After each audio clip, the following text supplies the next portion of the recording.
Hello students, welcome to Geo Saga. मैं अमिता और आज हम पढ़ने वाले हैं एटमॉस्फेयर। एटमॉस्फेयर का डेवलप कैसे हुआ, ये इससे पहले के lecture interior of the earth में डिटेल से देखा था। अगर आपने नहीं देखा हो तो एक बार उस लेक्चर को देख लें। तो आज हम पढ़ने वाले हैं कि एटमॉस्फेयर क्या है और एटमॉस्फेयर के कौन कौन से कंपोनेंट्स हैं, जैसे कि गैसेज, वाटर वेपर और एरोसोल्स है। इनका एटमॉस्फेयर में क्या रोल है। इसके साथ ही एटमॉस्फेयर का स्ट्रक्चर में ये ट्रोपोस्फियर, स्ट्रेटोस्फियर, मेसोस्फियर, एक्जोस्फियर, ये सब लेयर्स कौन कौन सी हाइट में कितना इनका टेम्परेचर है और कौन कौन सी एक्टिविटी जो होती रहती हैं इन लेयर्स में, ये सब डिटेल से देखने वाले हैं। सो लेट्स सी, ये है अर्थ और अर्थ की सराउंडिंग में जो गैसेज और वाटर वेपर के पार्टिकल्स हैं, जो कि ग्रेविटेशनल फोर्स की वजह से जो अर्थ को क्या किए हुए हैं, कवर किए हुए हैं, और इसी को ही क्या कहते हैं, एटमॉस्फेयर। क्लियर कि अर्थ के सराउंडिंग में जो इसके गैसेज और वाटर वेपर के पार्टिकल्स हैं, जो ग्रेविटेशनल फोर्स की वजह से अर्थ को कवर किए हुए हैं, और इसी को ही क्या कहते हैं, एटमॉस्फेयर। तो एटमॉस्फेयर के ये इसको टू पार्ट में से अपन इसको की स्टडी करेंगे। एक तो एटमॉस्फेयर का जो कंपोजिशन है और एटमॉस्फेयर का स्ट्रक्चर। एटमॉस्फेयर का कंपोजिशन जिसमें कौन कौन से कंपोनेंट्स हैं, एक तो गैसेज हैं, और गैसेज के साथ ही सॉरी, गिव मी 1 मिनट, क्या हो रहा है इसमें थोड़ा। तो गैसेज के साथ ही इसमें और क्या क्या है, वाटर वेपर है और एरोसोल्स हैं। ठीक है, गैसेज हैं और वाटर वेपर है और एरोसोल्स हैं। गैसेज में कुछ गैसेज कैसी हैं, जो कि स्टैटिक टाइप की गैसेज हैं। स्टैटिक गैसेज जो कि अगर कहीं पर भी देखें, अर्थ के किसी भी लॉन्गिट्यूडनल एरिया में, मान लो कि इक्वेटर पर देखो या फिर पोलार वाले रीजन में देखो, तो वहाँ पर जितनी भी गैसेज होंगी तो उन गैसेज में उनका जितना रेशियो है वो बिल्कुल भी वेरी नहीं करेगा। वो जहाँ पर अगर इक्वेटर पर जितना है उतना ही कितना 90 डिग्री पर मिलेगा। ठीक है, पोलार वाले रीजन में मिलेगा। तो इस टाइप की गैसेज कौन कौन सी हैं, एक तो नाइट्रोजन है और ऑक्सीजन है और ऑर्गन है। ठीक है, अगर नाइट्रोजन, ऑक्सीजन और ऑर्गन को अपन इक्वेटर वाले एरिया में देखेंगे, भले ही कितनी भी गैस हो, और उनमें नाइट्रोजन का रेशियो 78% ही मिलेगा और ऑक्सीजन का 21% ही मिलेगा और ऑर्गन का 0.93% ही मिलेगा। अगर ये ही पोलर वाले रीजन में देखा जाए तो पोलर वाले रीजन में भी इन गैसेज का चाहे कितनी भी गैसेज हो, बट रेशियो इतना ही मिलेगा कि डोमिनेंट गैस वहाँ पर भी ये नाइट्रोजन और ये ऑक्सीजन वहाँ पर भी 78% और 21% ही देखने को मिलेंगी। तो इस टाइप की जो गैसेज हैं वो स्टैटिक टाइप की गैसेज हैं, परमानेंट टाइप की गैसेज हैं। सेकंड है वेरिएबल टाइप की गैसेज। वेरिएबल टाइप की गैसेज कौन सी होती हैं, जो कि एरिया वाइज या तो लैटिट्यूडनल या फिर लॉन्गिट्यूडनल, वो क्या होती है, वेरी करेंगी, मतलब उनका रेशियो चेंज होगा। जैसे कार्बन डाइऑक्साइड है, कार्बन डाइऑक्साइड गैस होगी, ये अर्बन एरिया में ज़्यादा हाई पोल्यूशन की वजह से उन एरियाज में कार्बन डाइऑक्साइड का जो रेशियो है वो ज़्यादा देखने को मिलेगा। इसके साथ ही रूरल एरिया में या फॉरेस्ट एरिया में यही कार्बन डाइऑक्साइड का रेशियो कम देखने को मिलता है। ठीक है, तो ये कार्बन डाइऑक्साइड क्या करती है, ये मतलब वेरी करती है एरिया वाइज भी और हाइट वाइज भी। ठीक है, इसके साथ ही वाटर वेपर है। वाटर वेपर क्या होता है कि वाटर वेपर इक्वेटर पर क्या होता है,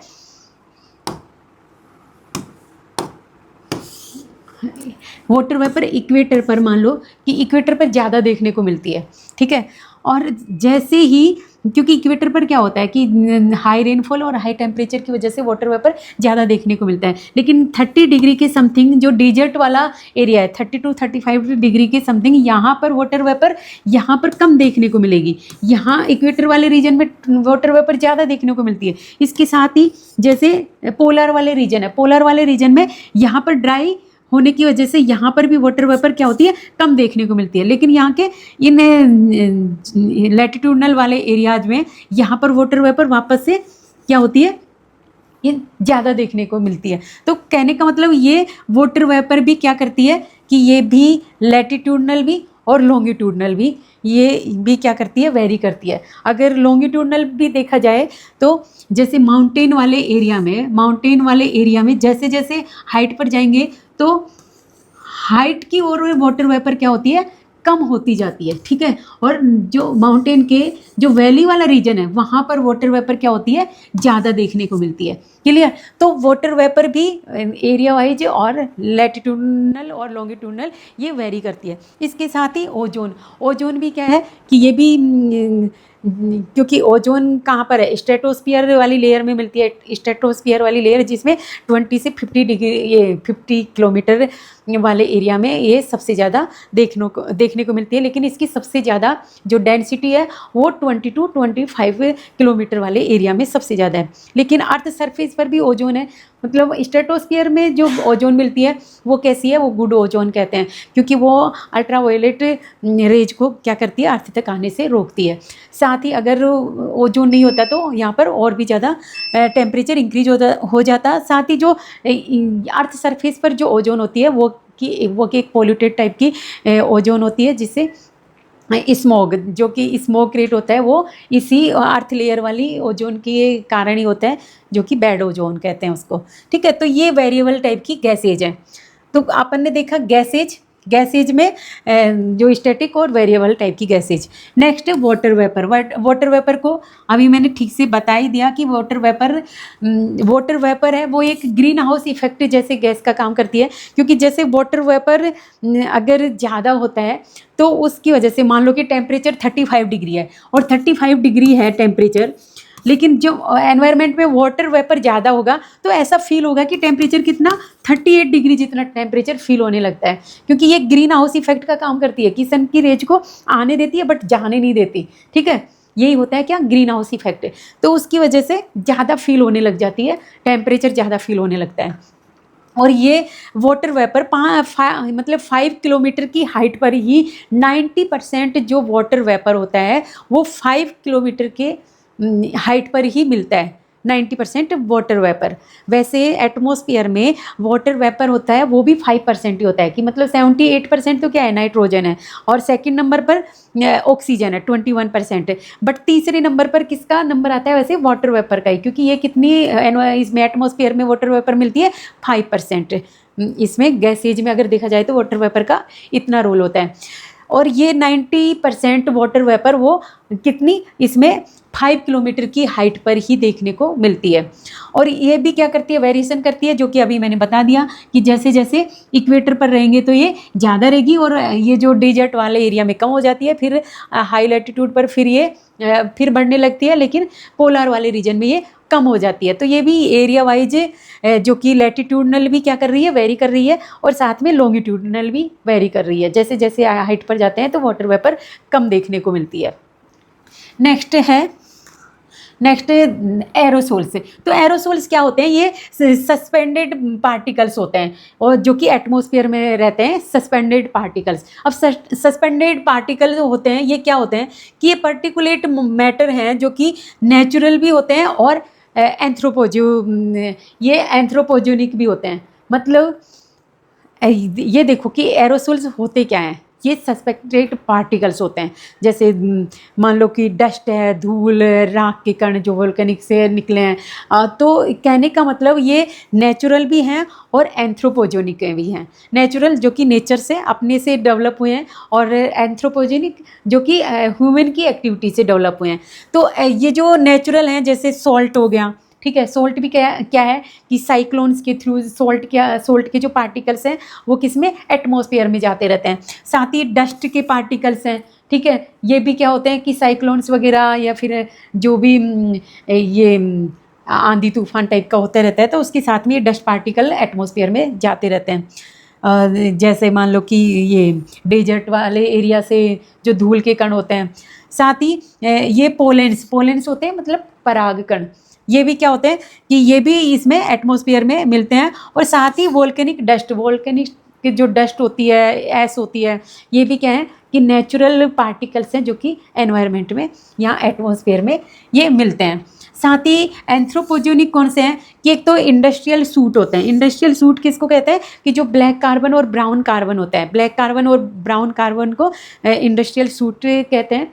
तो ये भी इसके साथ ही जो पराली को जलाते हैं और जो ये ईंटों के जो या और इंडस्ट्रीज के इनसे निकलने वाला जो डस्ट वो होता है, ब्लैक कलर का जो धुआं होता है, उसके जो पार्टिकल होंगे उनको क्या कहेंगे, सूट कहेंगे। तो ये एंथ्रोपोजेनिक है। तो इन सब से मिलकर क्या बनता है, एरोसोल्स। ये होते हैं क्या, एरोसोल्स है। तो एरोसोल्स में ये क्या करते हैं, डिफ्यूजन भी करते हैं सनरेज के साथ में और स्कैटरिंग भी करते हैं।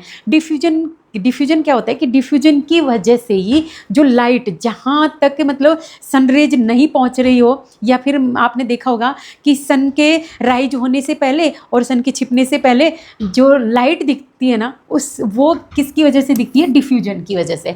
नेक्स्ट है स्कैटरिंग। स्कैटरिंग क्या होती है कि जो एरोसोल्स के जो पार्टिकल होते हैं ना, एरोसोल्स के पार्टिकल, ये उन पार्टिकल्स की जो उस साइज के अकॉर्डिंग उनमें क्या होती है, स्कैटरिंग होती है, जिसमें एक तो रिले स्कैटरिंग और एक मी स्कैटरिंग।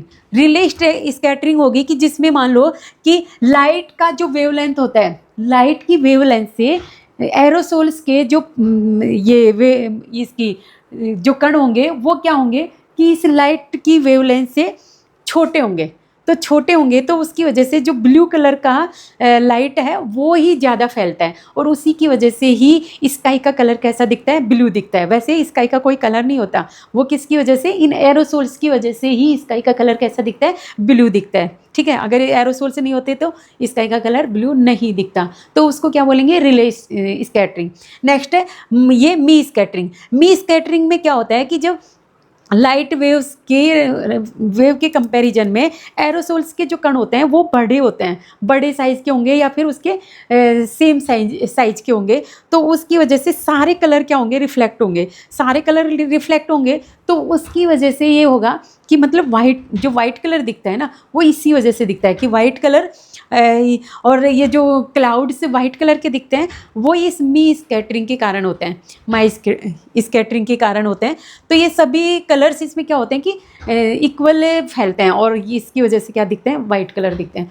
अच्छा, एरोसोल्स का और क्या रोल है, आपको लगता है कि एरोसोल से अगर नहीं होते तो क्लाउड्स का फॉर्मेशन ही नहीं होता, और क्लाउड्स का फॉर्मेशन नहीं होता तो बारिश ही नहीं होती। तो आपको लग रहा होगा कि एरोसोल्स का एटमॉस्फेयर में कितना बड़ा योगदान है, कि ये इन्हीं की वजह से बारिश होती है, इन्हीं की वजह से क्लाउड का फॉर्मेशन हो रहा है, इन्हीं की वजह से स्काई का कलर ब्लू हो रहा है, इन्हीं की वजह से मतलब जहाँ तक सनरेज नहीं जाती, या जिस टाइम सन की डायरेक्ट रेज नहीं होती, उस टाइम भी जो लाइट दिखती है वो भी किसकी वजह से दिखती है, एरोसोल्स के कारण ही। क्लियर। नेक्स्ट अभी ये कंपोनेंट्स थे जिसमें गैसेज और वाटर वेपर और एरोसोल्स के बाद में अभी अपन देखेंगे एटमॉस्फेयर का कंपोजिशन। तो एटमॉस्फेयर का कंपोजिशन जिसमें एटमॉस्फेयर में लेयर देखने को मिलती है, जिसमें ट्रोपोस्फियर, स्ट्रेटोस्फियर, मेसोस्फियर और थर्मोस्फियर, और ये है एक्जोस्फियर, और फिर उसके बाद में मैग्नेटोस्फियर। ठीक है, मैग्नेटोस्फियर। अब ये ट्रोपोस्फियर वाली जो लेयर है, ये ट्रोपोस्फियर लेयर जो अर्थ सरफेस से और ये 18 किलोमीटर, लेकिन 18 किलोमीटर कहाँ होगी, ये होगी कहाँ पर, 18 किलोमीटर इक्वेटर पर, 0 डिग्री पर। लेकिन ये पोलर वाले रीजन में ये 8 किलोमीटर ही होगी। ठीक है, मतलब 90 डिग्री पर 8 किलोमीटर ही होगी। वो किसकी वजह से, क्योंकि ग्रेविटेशनल फोर्स इस पर 90 डिग्री पर सबसे ज़्यादा होता है। यहाँ पर क्या होता है, इक्वेटर पर यहाँ पर टेम्परेचर हाई होता है, हाई टेम्परेचर की वजह से ये एयर क्या होती है, गर्म होकर हल्की वो ऊपर उठने लगती है, और उसकी वजह से वो ज़्यादा एरिया तक को कवर करती है। तो ये जो ट्रोपोस्फियर वाली लेयर है वो इक्वेटर पर ज़्यादा हाइट में देखने को मिलती है, मतलब अप्रोक्स 16 किलोमीटर, बट इसमें 90 डिग्री पोलर वाले रीजन में ये 8 किलोमीटर वाली हाइट पर देखने को मिलती है।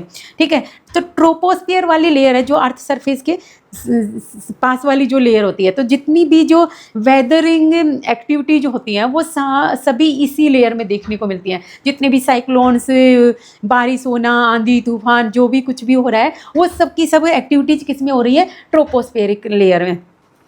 और जितनी भी नेशनल फ्लाइट्स होती हैं वो भी सभी इसी लेयर में ही उड़ती हैं। ठीक है, अब इसके बाद में ये 2 से 5 किलोमीटर वाली जो एक पतली परत होती है, जो थिन लेयर होती है, जिसमें ट्रोपोस्फियर और स्ट्रेटोस्फियर, इन दोनों का ही ये होता है इसमें कंपोजिशन टाइप का एरिया, उसको क्या कहेंगे, ट्रोपोपास। ठीक है, ट्रोपोपास वाली लेयर कहते हैं। इसके साथ ही मैं आपको इसमें ये और बता दूं कि ट्रोपोस्फियर वाली लेयर में जो नॉर्मल एब्सोल्यूट टेम्परेचर की होती है वो होती है कि मतलब 1 किलोमीटर पर 6.5 डिग्री टेम्परेचर क्या हो जाता है, कम हो जाता है। कि हाइट पर जैसे जैसे हाइट पर जाते हैं तो 1 किलोमीटर में 6.5 डिग्री टेम्परेचर क्या हो जाता है, ये डिक्रीज हो जाता है, मतलब कम हो जाता है। अगर उसको ये देखें कि मान लो कि 165 मीटर 165 मीटर पर टेम्परेचर मतलब 1 डिग्री टेम्परेचर क्या हो जाएगा, कम हो जाएगा। 165 मीटर की हाइट पर 1 डिग्री टेम्परेचर क्या हो जाता है, कम हो जाता है। ये किस में देखने को मिलता है, ट्रोपोस्फियर की लेयर में। वैसे भी जैसे जैसे हाइट पर जाते हैं टेम्परेचर क्या होता है, कम होता है। तो जैसे ही यहाँ पर कितनी, कौन सा, इक्वेटर में, इक्वेटर पर जो ये 16 किलोमीटर पर जाकर टेम्परेचर यहाँ पर हो जाता है, यहाँ पर -60 डिग्री सेंटीग्रेड हो जाता है। और यहाँ पोलार वाले रीजन में 8 किलोमीटर की हाइट पर यहाँ पर टेम्परेचर -40 डिग्री टेम्परेचर हो जाता है। मतलब इतना टेम्परेचर क्या हो जाता है, डिक्रीज हो जाता है, कम हो जाता है टेम्परेचर माइनस में, और वो भी कितना चला जाता है, -60 डिग्री तक चला जाता है। ठीक है, ये नॉर्मल लैप्स रेट की वजह से इतना टेम्परेचर क्या हो रहा है, डिक्रीज हो रहा है। अब इसके बाद में ये ट्रोपोपास वाली लेयर आ जाती है। ट्रोपोपास के बाद में आती है स्ट्रेटोस्फियर। स्ट्रेटोस्फियर वाली जो लेयर है उसमें 20 किलोमीटर से 50 किलोमीटर तक, 20 किलोमीटर से 50 किलोमीटर तक ओजोन लेयर देखने को मिलती है। ये ही ओजोन लेयर है जो कि गुड ओजोन है। इसी की वजह से जो अल्ट्रा वायलेट जो रेज हैं वो इसी की वजह से यहाँ पर रुक पाती हैं। ठीक है, ये ओजोन लेयर है, और यहाँ पर इस ओजोन लेयर की वजह से यहाँ पर फिर टेम्परेचर क्या होने लगता है, इंक्रीज होने लगता है। ठीक है, कि यहाँ पर -60 डिग्री तक टेम्परेचर ट्रोपोपास पर हो गया था, बट ओजोन लेयर की वजह से स्ट्रेटोस्फियर के बाद में यहाँ पर ये जो थिन जो लेयर है ये कितनी हो जाती है, इसकी जो टेम्परेचर है यहाँ पर आकर 0 डिग्री टेम्परेचर हो जाता है। ठीक है, स्ट्रेटोपास पर टेम्परेचर कितना हो जाता है, 0 डिग्री। तो ये इसकी जो स्ट्रेटोस्फियर की जो हाइट है ये कितनी है, 50 किलोमीटर। स्ट्रेटोस्फियर की हाइट कितनी है, 50 किलोमीटर तक। और यहाँ पर टेम्परेचर कितना हो गया, 0 डिग्री, क्योंकि ओजोन लेयर की वजह से टेम्परेचर क्या हुआ, इंक्रीज हुआ। जो माइनस में था वो क्या हो गया, 0 डिग्री पर आ गया। उसके बाद में आ जाती है कौन सी, मेसोस्फियर वाली लेयर। जो स्ट्रेटोस्फियर वाली लेयर है ना, बहुत ही एकदम शांत है, और इंटरनेशनल जो फ्लाइट्स होती है वो इसी में ही उड़ान भरती है। कौन सी में, स्ट्रेटोस्फियर वाली लेयर में। अब इसके बाद में मेसोस्फियर वाली लेयर में टेम्परेचर फिर वापस से क्या होने लगता है, डिक्रीज होने लगता है। ठीक है, ये यहाँ 80 किलोमीटर तक की हाइट पर मिलती है ये मेसोस्फियर, और यहाँ पर टेम्परेचर है वो -80 डिग्री टेम्परेचर देखने को मिलता है। 80 डिग्री सेंटीग्रेड टेम्परेचर देखने को मिलता है 80 किलोमीटर की हाइट पर। तो सबसे कम टेम्परेचर यहाँ इसी मेसोस्फियर वाली लेयर में, मतलब अर्थ सरफेस, अर्थ के जो एटमॉस्फेयर में, मतलब कहीं पर भी जो सबसे कम टेम्परेचर होगा वो कहाँ पर होगा, मेसोस्फियर वाली लेयर में होता है। उसके बाद में फिर वो जो थिन लेयर है जो कि 2 से 5 किलोमीटर वाली लेयर है, इसको मेसोपास, ये जो बीच की जो लेयर है, क्योंकि ये दोनों लेयर के बीच का ये संक्रमण वाला एरिया होता है, इसको ही मेसोपास बोलते हैं। फिर उसके बाद में आता है थर्मोस्फियर। ठीक है, क्योंकि जो गैसेज होती हैं, गैसेज मेनली ये कितनी, ये 100 किलोमीटर के बाद में, 100 किलोमीटर के बाद में इनमें आयनाइजेशन होने लग जाता है। वो आयनाइजेशन क्या होता है कि सन की जो कॉस्मिक रेज होती हैं उसकी वजह से ये क्या होती है, इनमें आयनीकरण होने लग जाता है। ठीक है, लेकिन इससे पहले गैसेज में आयनीकरण नहीं होने की वजह से यहाँ पर क्या होता है कि यहाँ पर टेम्परेचर इतना फील होता है, बट इसके बाद में टेम्परेचर आगे एक्सोस्फीयर में बिल्कुल भी फील नहीं होगा। टेम्परेचर इंक्रीज तो होगा बट फील नहीं होगा। देखो ये जो थर्मोस्फीयर है, थर्मोस्फीयर में क्या होता है, कॉस्मिक वेव्स की वजह से यहाँ पर जो गैसेज हैं वो उनमें क्या होता है, आयनाइजेशन होता है, और इसी आयनाइजेशन की वजह से इसको कितने 4 पार्ट में डिवाइड किया है, जिसमें डी लेयर, ई, एफ और जी लेयर, ऐसे इस टाइप से 4 पार्ट में डिवाइड किया। जो डी लेयर है ना, इसमें क्या होता है, इसमें नाइट्रोजन गैस का आयनाइजेशन होता है, और इसमें ऑक्सीजन का आयनाइजेशन होता है, और एफ में हीलियम का आयनाइजेशन होता है, और जी में हाइड्रोजन का आयनाइजेशन होता है। और उसी की वजह से यहाँ पर क्या होता है कि जो डी लेयर है, इसी लेयर में जो लॉन्ग रेडियो वेव है, ये जो लॉन्ग रेडियो वेव होती है, मतलब क्योंकि इसी को ही आयनाइजेशन होने की वजह से ही इस थर्मोस्फीयर वाली इस लेयर को आयनोस्फीयर कहते हैं, ठीक है। और आयनोस्फीयर वाली इस लेयर में क्या होता है कि रेडियो वेव क्या होती है, यहाँ से अर्थ तक आती हैं, और यहाँ पर डी वाली लेयर में यहाँ पर लॉन्ग रेडियो वेव्स यहाँ से आएंगी, और ई वाली में मीडियम वेव होंगी, और जो एफ में यहाँ पर रेडियो की जो शॉर्ट वेव होंगे वो यहाँ से, और जो जी वाली लेयर है यहाँ से मतलब जो अदर वेव जो हैं वो सारी यहाँ जी लेयर से क्या होती है, अर्थ तक पहुँचती हैं, ठीक है, जो कि कम्युनिकेशन के लिए होती है ना। तो ये हो गया कौन सा, थर्मोस्फीयर, जहाँ जिसको आयनोस्फीयर भी कहते हैं। आयनोस्फीयर क्यों कहते हैं, क्योंकि यहाँ पर कॉस्मिक वेव्स की वजह से यहाँ पर आयनाइजेशन होता है, उसकी वजह से इसको क्या बोलते हैं, आयनोस्फीयर। नेक्स्ट, इसी जो थर्मोस्फीयर वाली लेयर में ही यहाँ पर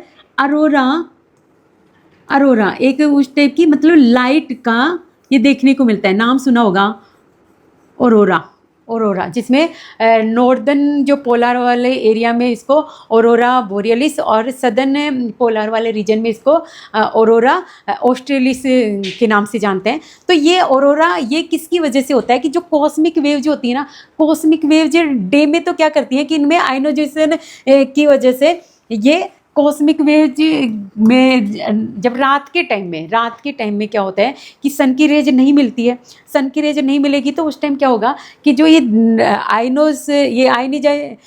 आयनीजेशन हो रहा था, मतलब आयनीकरण हो रहा था, वो रात के टाइम वापस से क्या होता है, इनमें संयोजन होने लग जाता है, और संयोजन होने की वजह से एक मतलब स्पेसिफिक टाइप की मतलब चमक ओरिजिन करता है उससे, मतलब ऐसी चमक उत्पन्न होती है उससे, जिससे पोलार वाले रीजन में, जिनको क्या कहते हैं कि ये अरोरा पोलार लाइट्स होती है, जो कि नॉर्दर्न पोलार वाले रीजन में इसको अरोरा बोरियलिस, और सदर्न पोलार वाले रीजन में इसको अरोरा बोरियलिस, ये ऑस्ट्रेलिस के नाम से जानते हैं। उसके बाद में एक्जोस्फीयर है, मतलब ये जो थर्मोस्फीयर है ये कितनी 640 किलोमीटर की हाइट पर देखने को मिलती है, मतलब मेसोस्फीयर 18 किलोमीटर तक थी, और उसके बाद में ये जो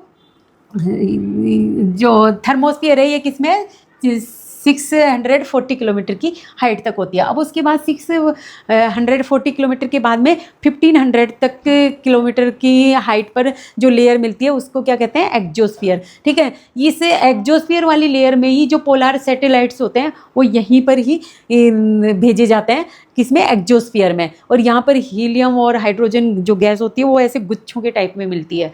नेक्स्ट इसके बाद में 1500 किलोमीटर के बाद में 30,000 35,000 तक जो लेयर मिलती है उसको क्या कहते हैं, मैग्नेटोस्फीयर मतलब वहाँ पर अर्थ का जो मैग्नेटिक इफेक्ट होता है ना वो देखने को मिलता है। और इसी मैग्नेटोस्फीयर में ही जो जियो स्टेशनरी सैटेलाइट्स होते हैं, जियो स्टेशनरी सैटेलाइट्स वो कहाँ पर ये लगाए जाते हैं, ये लगाए जाते हैं इसमें मैग्नेटोस्फीयर में, जो कि कितने 36,000 किलोमीटर की हाइट तक लगाए जाते हैं, ठीक है। तो ये है किसका, एटमॉस्फेयर का जो स्ट्रक्चर। एक बार इसको इस डायग्राम के थ्रू आप देख सकते हैं कि यहाँ पर ये थर्मोस्फीयर है, यहाँ पर नीचे मान लो कि टेम्परेचर हाई है, 20 डिग्री के समथिंग है, बट ये जैसे ही टेम्परेचर क्या हो गया कि इसका जो मेन है ये बेस मान लिया 10 किलोमीटर, क्योंकि ये इक्वेटर पर तो कितनी 16 किलोमीटर और पोलर वाले रीजन में 8 किलोमीटर तक की होती है। तो यहाँ पर टेम्परेचर इसका कितना -60 तक पहुँच जाता है, क्योंकि वो नॉर्मल लैप्स रेट की वजह से कि टेम्परेचर क्या होता है कि 1 किलोमीटर पर टेम्परेचर 6.5 डिग्री टेम्परेचर क्या हो गया, कम हो गया, डिक्रीज हो गया। उसके बाद में ये आ गई कौन सी लेयर, जो ट्रोपोपास वाली लेयर, और ट्रोपोपास के बाद में कि ये 20 किलोमीटर की हाइट तक तो क्या होता है कि टेम्परेचर क्या होता है कि वहीं ये स्टेबल रहता है, बट जैसे ही यहाँ पर ये ओजोन वाली ये डेंसिटी जैसे ही ज़्यादा देखने को मिलेगी, ये टेम्परेचर क्या होगा इंक्रीज होने लगता है। और टेम्परेचर यहाँ पर स्ट्रेटोपास पर आकर टेम्परेचर यहाँ पर 0 डिग्री हो जाता है। ठीक है, यहाँ पर टेम्परेचर 0 डिग्री हो जाता है। फिर इसके बाद में ये जो मेसोस्फीयर है, इसमें टेम्परेचर एकदम से इतना डिक्रीज होता है कि यहाँ पर -90 डिग्री टेम्परेचर, जो मेसोपास है वहाँ पर -80-90 डिग्री टेम्परेचर देखने को मिलती है। और ये 80 किलोमीटर की हाइट पर ही ये मेसोपास से यहाँ तक होता है। उसके बाद आ जाता है थर्मोस्फीयर में तो टेम्परेचर यहाँ पर क्या होती है कि यहाँ सन की जो कॉस्मिक वेव्स हैं उनका इफेक्ट होता है और उसकी वजह से टेम्परेचर क्या होता है, इंक्रीज होता है। और ये आपको दिख रहा होगा कि एक स्पेसिफिक टाइप की क्या होती है कि लाइट होती है जो पोलार वाले रीजन में, और जिसको क्या कहते हैं, ऑरोरा। ठीक है, जो कि किसकी वजह से, ये कॉस्मिक वेव्स की वजह से नाइट में जब रेज नहीं मिलती सन की, तो यहाँ पर जितने भी जो आयनीकरण हो रहा था, उन आयनीकरण के जो पार्टिकल्स हैं वो वापस से क्या होते हैं कि उनमें संयोजन होने लगता है और उसकी वजह से वो एक लाइट रिफ्लेक्ट करते हैं और इसी को क्या कहते हैं, ऑरोरा। क्लियर? तो इसका ये आपने इसमें भी देख रहे होंगे कि ये जो थर्मोस्फीयर वाली लेयर है, थर्मोस्फीयर वाली लेयर में क्लाउड्स, जितने भी वेदरिंग जो एक्टिविटीज़ होती हैं वो किसमें, थर्मोस्फीयर में होती हैं। और यहीं पर ही जो नेशनल फ्लाइट्स होती हैं वो इसी ट्रोपोस्फीयर की लेयर में, और स्ट्रेटोस्फीयर वाली में इंटरनेशनल फ्लाइट्स। और इसके साथ ही ये बहुत ही शांत ये जो लेयर है, कौन सी, स्ट्रेटोस्फीयर वाली लेयर। और मेसोस्फीयर वाली लेयर में टेम्परेचर बिल्कुल डिक्रीज हो जाता है और ये 80 किलोमीटर तक मिलती है, और स्ट्रेटोस्फीयर 50 किलोमीटर तक। इसके बाद में जो भी ये मीटियोर्स होते हैं, ये भी किसमें, थर्मोस्फीयर वाली लेयर में। तो जो आयनीकरण होना, आइनोस्फीयर भी इसी को ही कहा जाता है। इसी में ही जो उल्का पिंड वगैरह या फिर कॉस्मिक वेव्स इफेक्ट, जितना भी रेडियो वेव्स, ये भी इसी थर्मोस्फीयर में। इसके साथ ही जो अरोरा, ये सभी जो एक्टिविटीज़ हैं वो किस में देखने को मिलती है, थर्मोस्फीयर वाली लेयर में। ठीक है, और उसके बाद में एक्जोस्फीयर में जो कि 15 किलोमीटर तक वाली जो ये लेयर है, जिसमें पोलार जो सैटेलाइट होते हैं वो इसमें एक्जोस्फीयर में। उसके बाद में मैग्नेटोस्फीयर, जहाँ पर अर्थ का मैग्नेटिक इफेक्ट देखने को मिलता है, वो होती है ये मैग्नेटोस्फीयर, जो कि 36,000 किलोमीटर पर जो जियो स्टेशनरी सैटेलाइट्स भेजे जाते हैं वो किस में भेजे जाते हैं, वो मैग्नेटोस्फीयर में। क्लियर? आई होप कि आपको इतना समझ में आया होगा। Thank you so much.